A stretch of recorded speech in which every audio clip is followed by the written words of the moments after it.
Bom dia a todos. Hoje venho cá falar-vos sobre a gravidez múltipla e as particularidades da sua vigilância.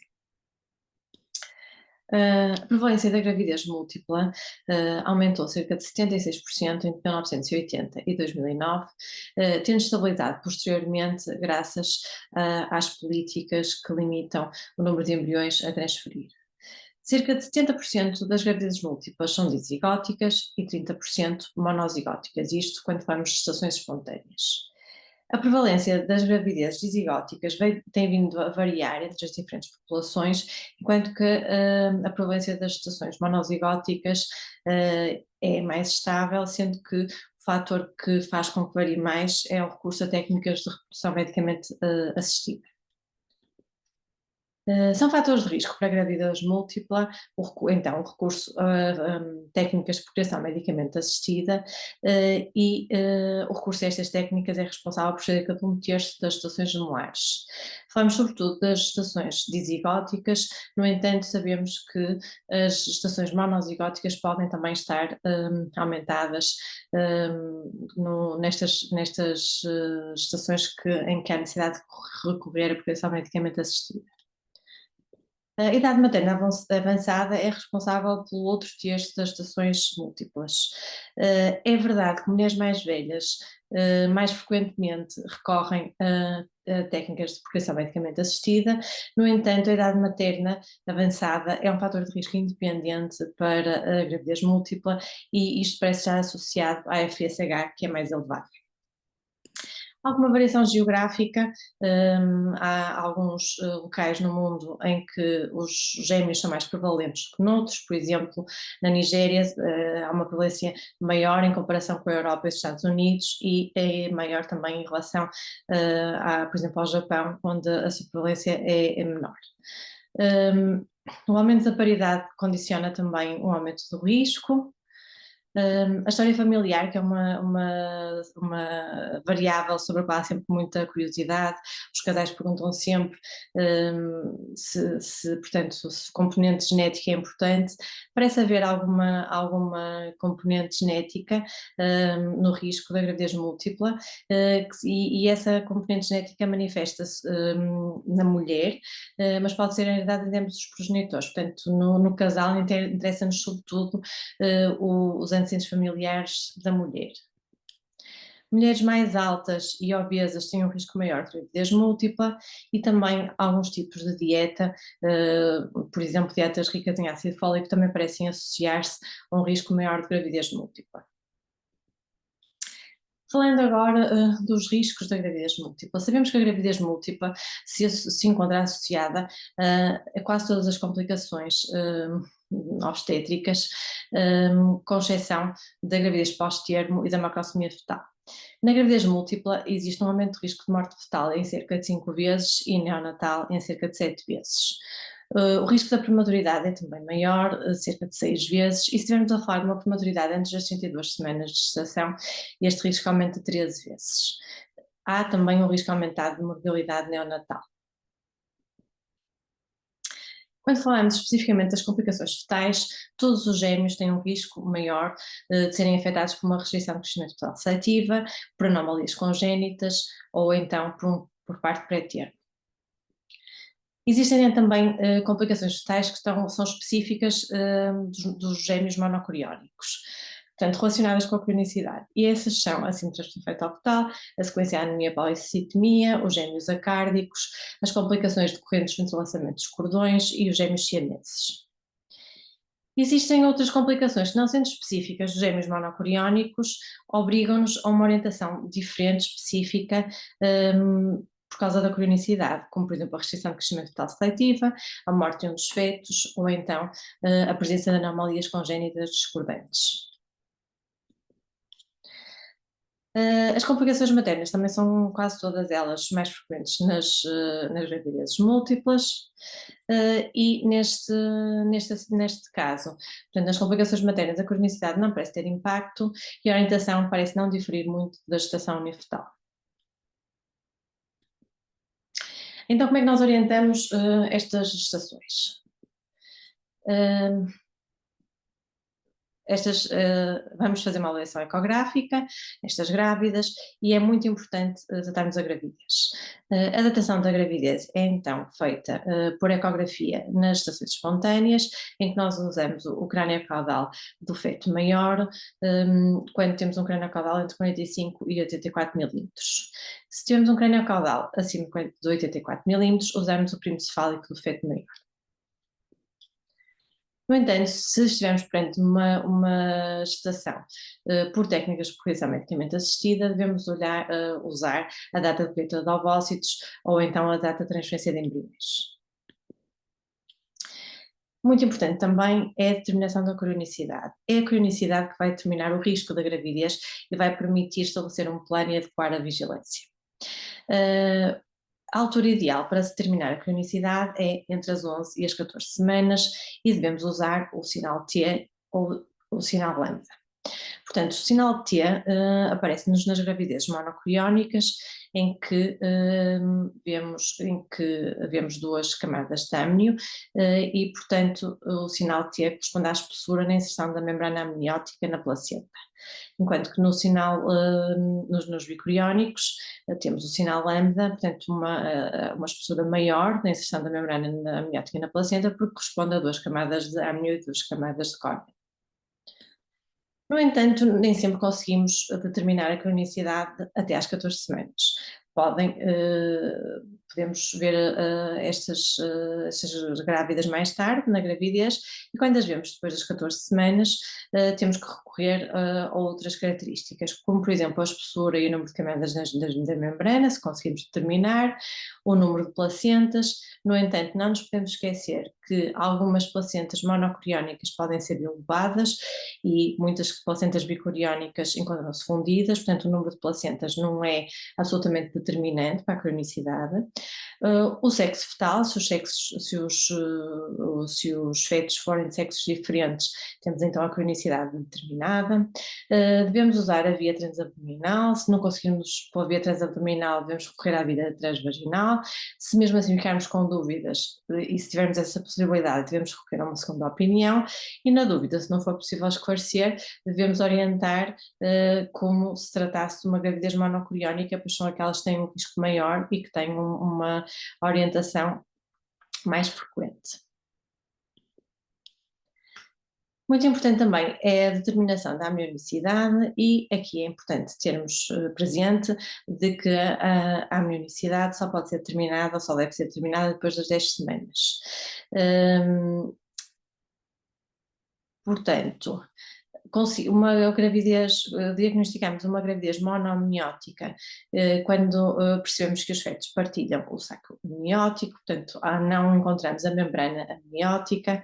Devemos sempre recorrer não só à via transabdominal, mas também à via transvaginal, que por vezes nos ajuda a esclarecer, e se conseguimos demonstrar entrelaçamento dos cordões umbilicais através do Doppler, temos aqui um sinal patognomónico de se tratar-se de uma gravidez monoamniótica. É muito importante também identificarmos e rotularmos os fetos de forma que, durante toda a avaliação ecográfica na gravidez, o feto 1 ou o feto A seja sempre o feto 1 ou o feto A, o feto 2 ou o feto B, seja sempre o feto 2 ou o feto B.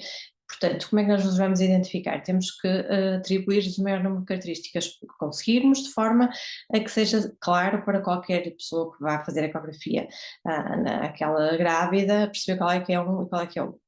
Portanto, podemos usar para tal a localização dos fetos em relação ao abdômen materno, a localização das placentas, a inserção dos cordões umbilicais na placenta e o sexo fetal, caso se trate de sexos diferentes. É também importante termos presente o fenómeno do perinatal switch. O que é que isto significa? Isto é sobretudo importante depois para os neonatologistas, os pediatras que recebem os bebés, sobretudo se estes bebés tiverem anomalias fetais discordantes que não sejam perfeitamente óbvias através do hábito externo, e é importante que haja o conhecimento de quando os bebés nascem, sobretudo de cesariana, o feto que nasce primeiro nem sempre é o feto que se apresenta. Portanto, isto também é importante termos presente para depois os cuidados que os bebés podem necessitar depois do parto, para adequarmos esses cuidados. Portanto, Estas grávidas vão fazer uma ecografia do primeiro trimestre, em que vamos fazer então a datação, a identificação fetal, a determinação da cronicidade, o rastreio de aneuploidias e também uma avaliação morfológica precoce. E na ecografia do primeiro trimestre pode surgir, por exemplo, uma discordância de craniocaudais. E é importante sabermos como valorizar. Sabemos que quando os craniocaudais são muito discordantes e consideramos uma discordância significativa quando é acima de 10%, isto encontra-se associado à morte fetal, uma restrição de crescimento fetal seletiva, à presença de anomalias cromossómicas ou estruturais. Quando esta discordância também, portanto, a discordância de craniocaudais, a discordância de TNs acima de 20%, a presença de andar invertida no duto venoso num dos fetos, quando isto nos aparece numa gravidez monocoriónica, devemos também ter sempre presente que, para além das situações referidas anteriormente, isto pode estar associado a alterações hemodinâmicas precoces que podem depois vir a culminar numa síndrome de transfusão fetal-fetal. Portanto, é importante termos presente isso nas gravidezes monocoriónicas. No entanto, a verdade é que, muito embora estas alterações nos devam para alerta para esse facto, elas têm um valor preditivo baixo para a síndrome de transfusão fetal-fetal. Depois da ecografia do primeiro trimestre, as gravidezes bicoriónicas, tem indicação de fazer uma avaliação morfológica com medição de comprimento de colo entre as 20 e as 22 semanas e, posteriormente, ecografias de 4 em 4 semanas, com biometrias, avaliação do líquido amniótico e Doppler fetal. A partir das 20 semanas deve também ser sempre calculada a discordância de crescimento fetal em todas as gestações. Estas são as recomendações da ISWOG. No centro onde eu trabalho, para além disso, oferecemos também às grávidas com gestações bicoriónicas uma avaliação morfológica às 16 semanas, pelo benefício que entendemos que é o diagnóstico de uma anomalia discordante que possa eventualmente estar presente precocemente na gravidez, e oferecemos também uma medição seriada de comprimento do colo entre as 16 e as 24 semanas. Pelo benefício do rastreio de parto pré-termo nesta população. Na gravidez monocoriónica, depois da ecografia do primeiro trimestre, devemos oferecer a possibilidade de fazer a ecografia de 2 em 2 semanas após as 16 semanas, com o objetivo de rastrearmos a síndrome de transfusão fetal-fetal e a sequência anemia-policitemia, e esta ecografia deve incluir biometrias, avaliação do líquido amniótico e Doppler fetal. No caso dos monocoriónicos, depois das 20 semanas, é importante avaliarmos sempre o pico de velocidade sistólica da artéria cerebral média, para fazermos o rastreio então da sequência anemia-policitemia. Nesta fase, vamos fazer também a avaliação morfológica com medição de comprimento do colo às 20-22 semanas e calcular sempre a discordância de crescimento fetal a partir das 20 semanas em todas as gestações. Pelos motivos referidos anteriormente para a gestação bicoriónica, na gestação monocoriónica oferecemos também a avaliação morfológica às 16 semanas e a medição seriada do colo entre as 16 e as 24 semanas. Isto é o que fazemos no centro onde eu trabalho, para além do que está recomendado pela ISWOG. Pelo risco aumentado de cardiopatias congénitas, deve ser oferecido um ecocardiograma fetal a todas as gestações monocoriónicas ou então ou bicoriónicas resultantes de PMA, portanto um ecocardiograma fetal precoce e que depois deve ser repetido entre as 20 e as 22 semanas. E como é que nós fazemos o rastreio de aneuploidias nestas gestações? Portanto, podemos oferecer o rastreio combinado do primeiro trimestre, em que, na gravidez monocoriónica, calculamos o risco de aneuploidias para a gravidez e nas gravidezes bicoriónicas calculamos o risco para cada feto. O rastreio combinado do primeiro trimestre terá um desempenho semelhante em fetos únicos, monocoriónicos e bicoriónicos, à custa de uma maior percentagem de falsos positivos, eventualmente nestas gravidezes. Não esquecer que nas gravidezes com mais de 2 fetos, ou então nas gravidezes em que temos um vanishing twin com um embrião ainda visível, na altura em que vamos fazer a ecografia do primeiro trimestre, nestes casos o cálculo do risco tem que ser feito apenas com a idade materna em marcadores ecográficos, não podemos considerar os marcadores bioquímicos. Podemos também oferecer como alternativa o teste pré-natal não invasivo para o rastreio de aneuploidias nesta população. Aparentemente, a taxa de detecção de trissomia 21 será semelhante à gestação unifetal. A taxa de detecção de trissomia 13 e trissomia 18 poderá ser inferior, ligeiramente inferior. Na gravidez múltipla, o teste pré-natal não invasivo parece ter uma percentagem de resultados não informativos mais elevada, no entanto, tem uma percentagem de falsos positivos mais baixa do que o rastreio combinado. Com as tendinopoedias, o uso do teste pré-natal não invasivo pode ser usado em contingência, ou seja, pode ser oferecido em função do resultado do rastreio combinado do primeiro trimestre, ou então pode ser oferecido como primeira opção, e eu julgo que é para lá que caminhamos, para oferecer, para que seja oferecido eventualmente como primeira opção no rastreio de tendinopoedias nesta população pelo melhor desempenho. Quando temos necessidade de fazer uma técnica invasiva numa gravidez bicoriónica, devemos propor a biópsia das resultados coriónicas como primeira opção, e pela possibilidade de feticídio seletivo precoce no caso de cariótipos discordantes. Se tivermos uma gestação com mais de 16 semanas, terá que ser feita então a amniocentese. Devem ser sempre obtidas 2 amostras, uma de cada saco. Na gravidez monocoriónica biamniótica, a biópsia das lesões coriónicas é também a primeira opção, desde que a cronicidade esteja bem estabelecida e a anatomia seja concordante. Se se tratar de uma gravidez com mais de 16 semanas, devemos propor então a amniocentese. Nestes casos, podemos fazer a punção de apenas um saco amniótico, exceto nos casos de anomalia discordante. E aí devemos obter 2 amostras em 2 punções distintas, pelo risco de estarmos presente numa situação heterocariocítica, que é, no entanto, uma situação rara. Tanto a biópsia portanto, a biópsia e a amniocentese parecem apresentar um risco de perda fetal semelhante e aproximadamente 1% superior ao risco basal da própria gravidez. E com que periodicidade devemos ver estas grávidas? Portanto, em consulta. Se possível, devem ser vistas no mesmo dia da ecografia. As gravidezes bicoriónicas devem ter consulta de 4 em 4 semanas, entre as 16 e as 32 semanas, e de 15 em 15 dias até às 36 semanas, e semanalmente posteriormente. As gravidezes monocoriónicas devem ter consulta de 15 em 15 dias entre as 17 e as 34 semanas, e semanalmente posteriormente. As gravidezes triplas tricoriónicas, consultas de 4 em 4 semanas, entre as 16 e as 24 semanas, quinzenal até às 32 semanas e semanal posteriormente. Se, no entanto, se houver um componente monocoriónico, deverá ser quinzenal entre as 16 e as 32 semanas e semanal posteriormente. Devemos oferecer a estas grávidas também um hemograma e uma ferritina por volta das 20 semanas, pelo risco maior de anemia.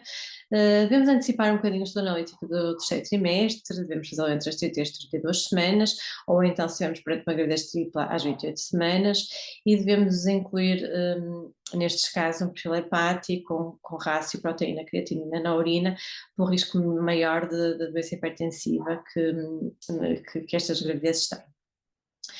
Antecipamos também a colheita deste estado vaginal e retal para Streptococcus grupo B. Habitualmente fazemos entre as 33 e as 35 semanas nestas gestações. A partir das 34 semanas, os monocoriónicos têm indicação para cardiotocografia semanal e os bicoriónicos têm essa mesma indicação a partir das 36 semanas. Quando é que terminamos estas gravidezes? Portanto, uma gravidez bicoriónica não complicada deve ser terminada até às 37 semanas e 6 dias. Uma gravidez monocoriónica não complicada até às 36 semanas e 6 dias. Uma gravidez monocoriónica monoamniótica não complicada até às 32 semanas e 6 dias, após corticoterapia para a maturação pulmonar fetal. E as gravidezes triplas não complicadas até às 35 semanas, se tiverem componente monocoriónico até às 34 semanas. Relativamente à via do parto, são indicações para cesariana eletiva, um primeiro feto não cefálico, um segundo feto não cefálico com menos de 32 semanas, menos de 1500 gramas, ou com uma discordância de crescimento fetal significativa, sendo o segundo feto maior. Tem também indicação para cesariana programada, as gravidezes as gravidezes monominióticas e também as gravidezes com mais dois fetos. Nas gravidezes que não têm indicação para cesariana, mas que têm indicação para terminação, podemos fazer uma indução de trabalho de parto e caso o índice de Bishop seja favorável, a indução deve fazer-se uma indução oxitóxica com um protocolo de indução de baixa dose. Usamos, por exemplo, um protocolo semelhante àquele que usamos nas grávidas com cesariana anterior. E naquelas grávidas com índice de Bishop desfavorável, podemos usar uma sonda de Foley para dilatar o colo, ou então pode ser usada a maturação cervical com dinoprostol. O misoprostol está contraindicado nestas gestações. Só aqui um apontamento, que nas gravidezes monocoriónicas, previamente à indução do parto, deve ser feita uma avaliação de pico de velocidade sistólica da artéria cerebral média para a exclusão da sequência anemia-policitemia. Se houver critérios de sequência anemia-policitemia, o parto deve ocorrer por cesariana. Outras recomendações em relação à assistência ao parto nestas gestações. Devem ser sempre verificadas as posições fetais quando admitimos estas doentes. Se possível, deve haver um ecógrafo na sala de partos para o período expulsivo. A equipa médica presente deve incluir 2 obstetras, um anestesista e um pediatra. Pelo maior risco de hemorragia pós-parto, deve haver reserva de sangue para estas doentes e deve ser feita uma monitorização contínua e simultânea de ambos os feitos através da cardiotocografia.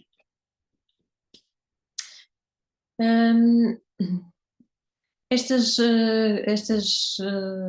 partos beneficiam também da utilização da analgesia epidural, o risco maior de ter que haver manipulação, manobras, nas quais a analgesia eficaz facilita. E é muito importante também que nos monocoriónicos seja laqueado o cordão umbilical do primeiro feto imediatamente após o seu nascimento para diminuir o risco de transfusão aguda do segundo feto. Não está definido um tempo máximo para a gestação do segundo feto, desde que o bem-estar fetal esteja adequado, esteja garantido. E nestes casos deve ser adotada uma atitude conservadora. Falando agora de algumas situações específicas. A pré-eclâmpsia. Nós sabemos que a pré-eclâmpsia tem uma incidência cerca de 3 vezes superior nas gravidezes múltiplas quando comparadas com as gravidezes feto único. O facto do parto pré-termo ser mais frequente na gravidez múltipla provavelmente vai subestimar a verdadeira incidência da pré-eclâmpsia. O risco da pré-eclâmpsia pré-termo é cerca de 9 vezes superior. A cronicidade não parece ter impacto no risco de pré-eclâmpsia, portanto o risco é semelhante para bicoriónicos e monocoriónicos, e este risco parece ser proporcional ao número de fetos, sendo que as gravidezes quádruplas têm um maior risco do que as gravidezes triplas, as gravidezes triplas têm um maior risco do que as gravidezes molares. Nas gravidezes múltiplas, a pré-eclâmpsia tende a ocorrer mais cedo na gravidez, associa-se a um maior risco de complicações e apresenta-se frequentemente tem frequentemente uma apresentação atípica. Quando falamos de rastreio da pré-eclâmpsia, nos fetos únicos, habitualmente existem algoritmos de rastreio para o rastreio da pré-eclâmpsia, que incluem as características maternas, os marcadores bioquímicos e biofísicos, e quando tentamos aplicar este mesmo algoritmo que usamos nos fetos únicos nas gravidezes múltiplas, sabemos que vamos ter uma taxa de detecção de pré-eclâmpsia antes das 32 semanas cerca de 100%, mas isto vai ocorrer à custa de uma percentagem de falsos positivos muito elevada. Portanto, na gravidez múltipla não se encontra ainda validade nenhum algoritmo de rastreio. Portanto, nós avaliamos as características maternas para rastreio da pré-eclâmpsia. E existem, por exemplo, as guidelines da NICE, que consideram a gravidez múltipla como um fator de risco moderado para a pré-eclâmpsia. E existem também, por exemplo, as recomendações americanas que consideram a gravidez múltipla como um fator de alto risco para a pré-eclâmpsia.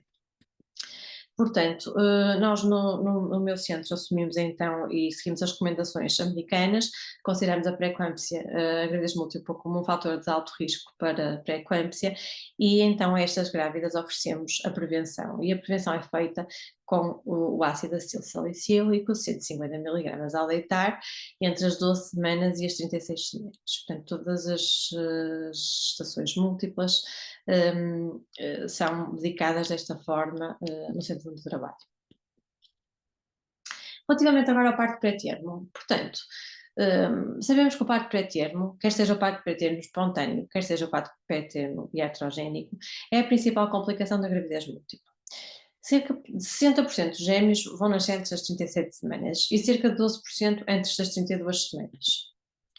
No entanto, não temos ainda estratégias que sejam inequivocamente eficazes na prevenção de parto pré-termo nas gestações múltiplas. Sabemos que o repouso no leite e os tocolíticos não mostraram benefício na prevenção de parto pré-termo. Sabemos que a administração de progesterona, o uso de pessário e a realização de ciclorrafia numa população não selecionada também não mostraram benefício. Sabemos que a administração de progesterona vaginal em grávidas com colo curto, definido como menos 25 milímetros entre as 20 e as 24 semanas, parece ter benefício na redução de parto pré-termo, na morbilidade e na mortalidade neonatal. Portanto, no centro onde eu trabalho, oferecemos a progesterona vaginal na dose de 400 mg por dia até às 34 semanas, por acreditarmos nisso. O uso do pessário e a realização da ciclorrafia não reúnem ainda consenso, portanto, devemos individualizar e utilizar eventualmente em situações específicas. Falando agora da restrição de crescimento fetal seletiva. A restrição de crescimento fetal seletiva afeta mono e bicoriónicos. Nós temos critérios de diagnóstico quando temos uma estimativa de peso fetal num dos fetos inferior ao percentil 3, e esse é critério único. Se tivermos uma estimativa de peso fetal inferior ao percentil 3, já podemos dizer que temos uma restrição de crescimento fetal seletiva. Ou, caso isso não aconteça, precisamos de 2 dos 3 critérios seguintes: ou uma estimativa de peso fetal inferior ao percentil 10, uma discordância de crescimento fetal superior a 25%, ou um IP da artéria umbilical acima do percentil 95. Quando temos uma restrição de crescimento fetal seletiva numa gravidez bicoriónica, a vigilância e a orientação não difere muito da gravidez unifetal. Devemos ter uma atitude conservadora em benefício do feto com crescimento normal. Falando agora das anomalias fetais discordantes. Sabemos que em cerca de 1 a 2% das gravidezes múltiplas está presente uma anomalia que afeta apenas um dos fetos. Nestes casos, a orientação é difícil e pode incluir ou atitude expectante ou terminação seletiva do feto com a anomalia. Quando essa é a opção, a terminação seletiva de feto com a anomalia, e estamos perante uma gravidez bicoriónica, fazemos-o através da injeção intracardíaca ou por cordocentese de KCl ou de lidocaína. Idealmente deve ser feito no primeiro trimestre para diminuir o risco de abortamento tardio ou parto pré-termo precoce. No entanto, frequentemente o diagnóstico é mais tardio e se o diagnóstico for efetuado no segundo trimestre, devemos considerar fazer diferir o feticídio, fazer um feticídio seletivo tardio, por exemplo no terceiro trimestre, para a diminuição desse risco de abortamento de parto pré-termo. Quando há indicação para terminação seletiva de um feto anómalo numa gravidez monocoriónica, temos que fazê-lo através da coagulação bipolar de cordão, a coagulação laser de cordão ou a ablação por radiofrequência. Nestes casos, a injeção intracardíaca ou por cordocentese está contraindicada pelo risco do extravasamento das substâncias que utilizamos através das anastomoses placentais para outro feto, e a decisão de o fazer deve ser individualizada considerando o risco de morte do feto com anomalia.